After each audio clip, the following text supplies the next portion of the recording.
Assalamualaikum warahmatullahi wabarakatuh. Pada kesempatan kali ini, untuk memenuhi salah satu tugas mata kuliah Manajemen Sumber Daya Manusia, kelompok kami akan menjelaskan tentang hubungan industrial, kasus penyelesaian perselisihan hubungan industrial PHK, atau yang sering kita kenal dengan pemutusan hubungan kerja. Pertama-tama saya akan memperkenalkan anggota kelompoknya adalah Agung Gumelar, Alin Asri Nugraha, saya sendiri Dian Nurhayati, kemudian Bapak Edi Junaidi. Untuk agenda pembahasannya, yang pertama ada tentang hubungan industrial, di mana isinya terdiri dari definisi, kriteria, dan penjelasan lengkap mengenai hubungan industrial. Yang kedua adalah tentang PHK itu sendiri, isinya tentang pendalaman tentang PHK itu apa dan kasus yang sedang terjadi atau viral, kemudian aturan tentang PHK. Yang ketiga adalah faktor penyebab terjadinya PHK. Apa dampaknya bagi perusahaan, pekerja, pemerintah, hingga lingkungan. Kemudian solusi adalah solusi yang kami coba usulkan pemutusan hubungan kerja ini. Pertama-tama, saya akan menjelaskan tentang hubungan industrial itu sendiri. Apa sih hubungan industrial itu? Yaitu hubungan semua pihak yang terkait atau berkepentingan atas proses produksi barang atau jasa di suatu perusahaan. Tujuan hubungan industrial adalah yang pertama untuk memperbaiki atau meningkatkan persyaratan kerja, keadaan ekonomi, serta status sosial kelompok kerja dan keluarganya. Yang kedua, tercapainya industrial yang harmonis melalui kerjasama antara pengusaha dan pekerja untuk menjamin kesejahteraan pekerja dan pertumbuhan ekonomi dari perusahaan dan negara. Yang ketiga adalah ikut serta ambil bagian dalam proses pengambilan keputusan secara nasional melalui lembaga tripartit. Prinsip-prinsip dalam hubungan industrial sendiri ada beberapa bagian. Yang pertama adalah untuk kepentingan bersama, yaitu kepentingan untuk pengusaha, pekerja atau buruh, masyarakat, dan pemerintah.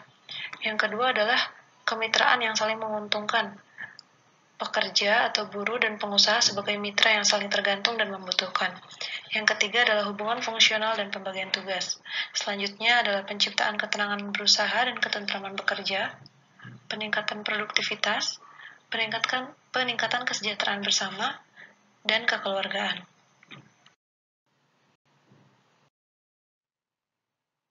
Selanjutnya, saya akan menjelaskan tentang sarana-sarana pendukung hubungan industrial. Yang pertama ada serikat pekerja atau buruh, organisasi pengusaha, lembaga kerjasama bipartit atau LKS bipartit, lembaga kerjasama tripartit atau LKS tripartit, peraturan perusahaan, perjanjian kerjasama, peraturan perundang-undangan ketenagakerjaan, lembaga penyelesaian perselisihan hubungan industrial. Di sini ada 7 pihak yang berkepentingan dalam setiap perusahaan menurut stakeholders. Yang pertama yaitu pengusaha atau pemegang saham yang sehari-hari diwakili oleh pihak manajemen. Kedua ada para pekerja atau buruh dan serikat pekerja atau serikat buruh. Ketiga ada supplier atau perusahaan pemasok. Yang keempat ada konsumen atau para pengguna produk atau jasa. Yang kelima ada perusahaan pengguna. Yang keenam ada masyarakat sekitar, dan yang terakhir ada pemerintah. Nah, pada pembahasan inti yang kita ambil itu kasus PHK ya. Apa yang dimaksud dengan pemutusan hubungan kerja atau yang biasa sering kita dengar dengan PHK? PHK adalah pengakhiran hubungan kerja karena suatu hal tertentu yang mengakibatkan berakhirnya hak dan kewajiban antara pekerja dan perusahaan atau majikan. Hal ini dapat terjadi karena pengunduran diri, pemberhentian oleh perusahaan, atau habis kontrak. Apa yang menyebabkan hubungan kerja dapat berakhir? Menurut pasal 61 Undang-Undang Nomor 13 Tahun 2003 mengenai tenaga kerja, perjanjian kerja dapat berakhir apabila adanya keadaan atau kejadian tertentu yang dicantumkan dalam perjanjian kerja, peraturan perusahaan, atau perjanjian kerjasama yang dapat menyebabkan berakhirnya hubungan kerja. Lalu juga bisa jangka waktu kontrak kerja yang telah berakhir, ataupun bisa dengan pekerja yang meninggal dunia.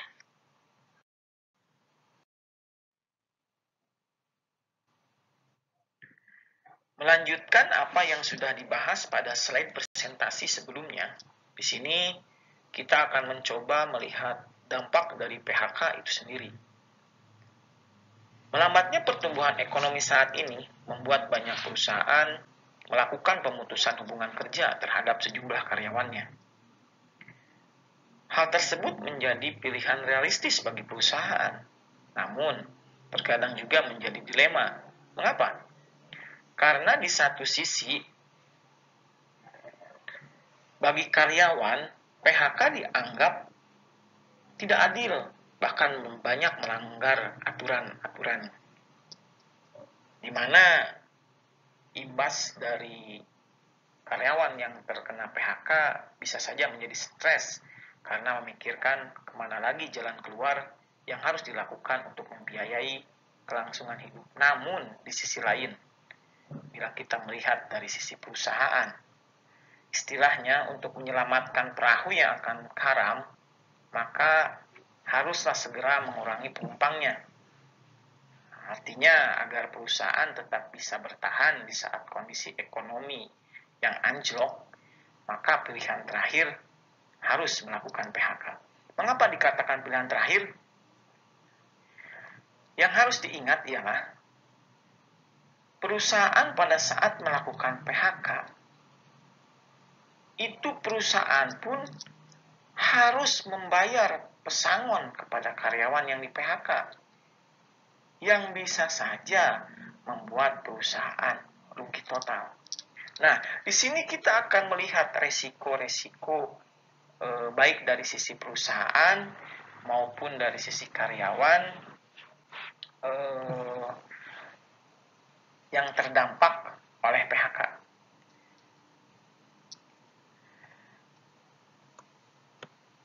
Resiko bagi perusahaan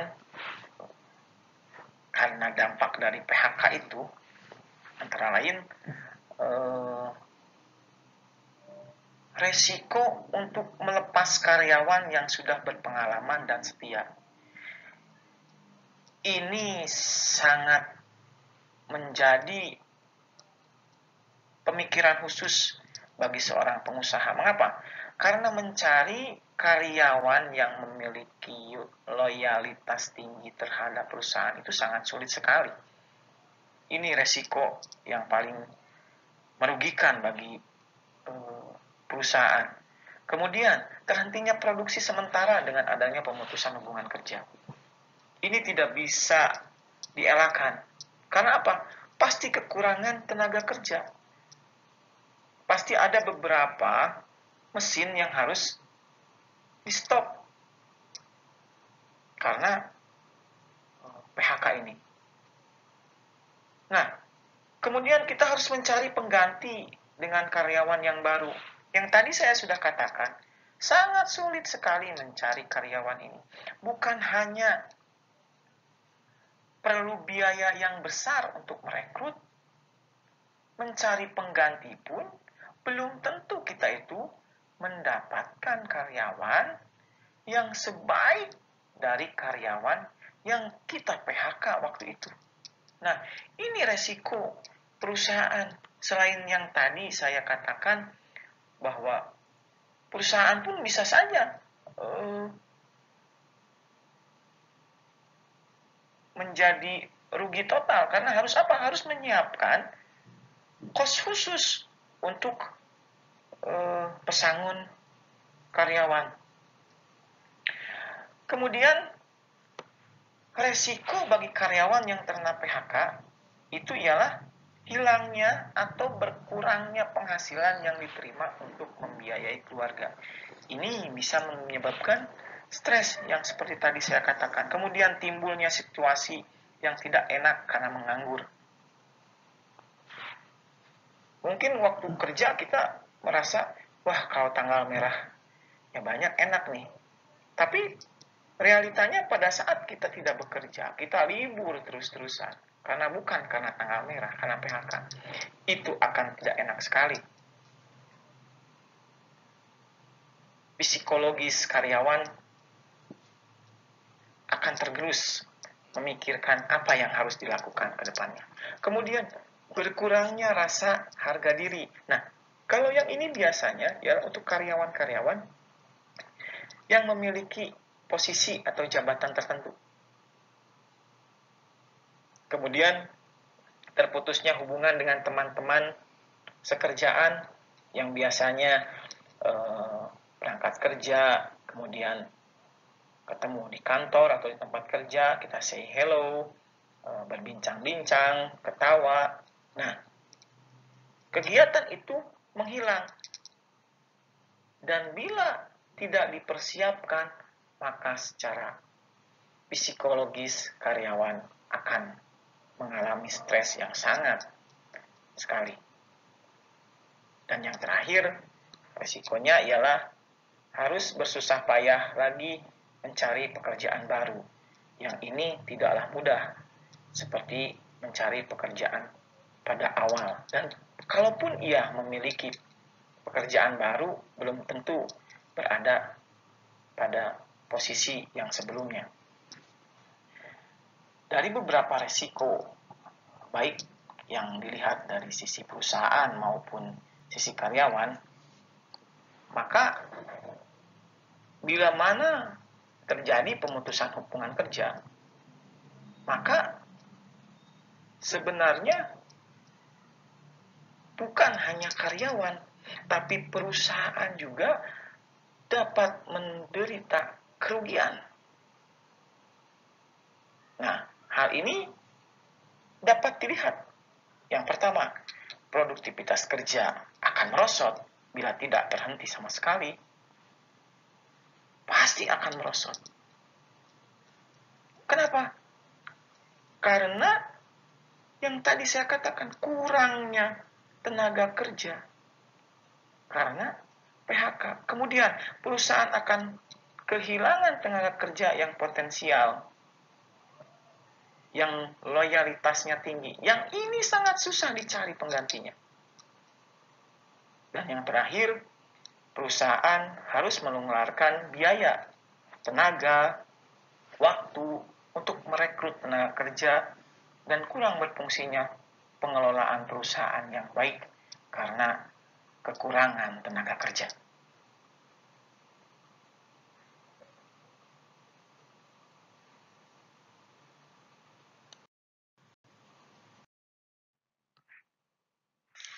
Terima kasih. Selanjutnya, saya Agung Gumelar akan menjelaskan contoh kasus PHK yang terjadi di Purwakarta. Di sini kita mengambil contoh kasus PHK sepihak yang dilakukan oleh manajemen PT Dada. Ini ada berita yang kami kutip dari Islam Post, di mana isi beritanya yaitu pabrik tutup dan pemiliknya kabur, ribuan buruh PT Dada Purwakarta pertanyakan nasibnya. Kasus ini terjadi pada bulan Oktober 2018, di mana ada ribuan buruh atau ribuan karyawan PT Dada yang berunjuk rasa menuntut hak-hak mereka yang belum terpenuhi oleh manajemen PT Dada, diantaranya upah kerja atau gaji yang belum dibayar selama 1 bulan, dan bahkan ada sebagian pekerja yang belum mendapatkan gaji selama 3 bulan. Tuntutan lain yang diajukan oleh karyawan tersebut yaitu pembayaran uang pesangon yang belum dibayarkan oleh manajemen PT Dada. Perkembangan kasus tersebut dikabarkan oleh Tribun News, yaitu ratusan buruh di Purwakarta menangkan gugatan PT Dada Indonesia harus bayar pesangon 11,9 miliar rupiah.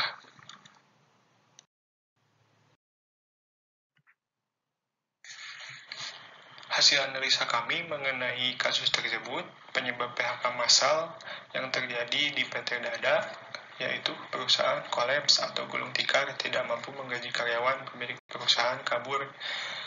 Masalah internal yang dialami oleh PT Dada menyebabkan PT Dada untuk mengambil keputusan tidak melanjutkan aktivitas bisnis mereka.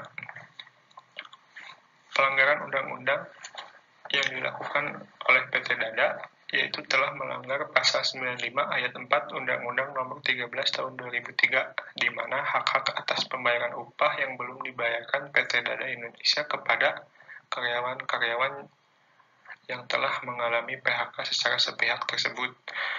Efek yang ditimbulkan dari kasus tersebut yaitu adanya aksi demonstrasi yang dilakukan oleh karyawan-karyawan yang mengalami PHK dengan memblokade jalan sehingga menyebabkan kemacetan di area jalan di depan pabrik dada.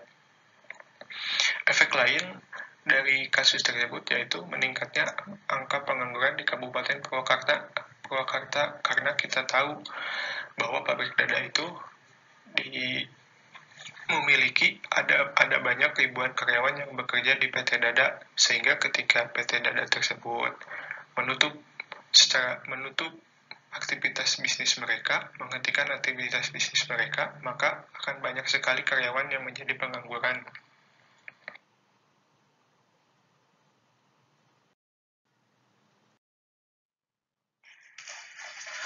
Solusi yang kami ajukan untuk menangani kasus tersebut diantaranya bagi karyawan bisa menempuh jalur hukum untuk mengajukan tuntutan kepada manajemen PT Dada untuk mendapatkan hak-hak mereka yang belum terpenuhi, bisa melalui lembaga perwakilan karyawan atau serikat pekerja. Selanjutnya, bagi perusahaan yang mengalami kegagalan, kami mengajukan solusi yaitu dengan manajemen yang lebih baik untuk penanganan bisnis, penyusunan strategi perusahaan, analisa bisnis yang baik, penentuan rencana bisnis yang matang, pengambilan keputusan yang terbaik berdasarkan pertimbangan-pertimbangan yang matang. Dengan begitu, perusahaan tersebut bisa menjaga kestabilan aktivitas bisnis yang mereka lakukan dengan menentukan planning atau keputusan-keputusan yang tepat untuk kegiatan bisnis mereka. Selanjutnya, solusi pasca PHK yaitu solusi bagi karyawan yang sudah mengalami PHK yang yang masih dalam usia produktif. Mungkin karyawan tersebut bisa mencari peluang lain di perusahaan lain dengan melamar pekerjaan baru, atau bagi karyawan yang sudah tidak di usia produktif mungkin bisa melakukan wirausaha di rumah. Presentasi dari kelompok kami. Mohon maaf bila ada kesalahan. Terima kasih. Wassalamualaikum warahmatullahi wabarakatuh.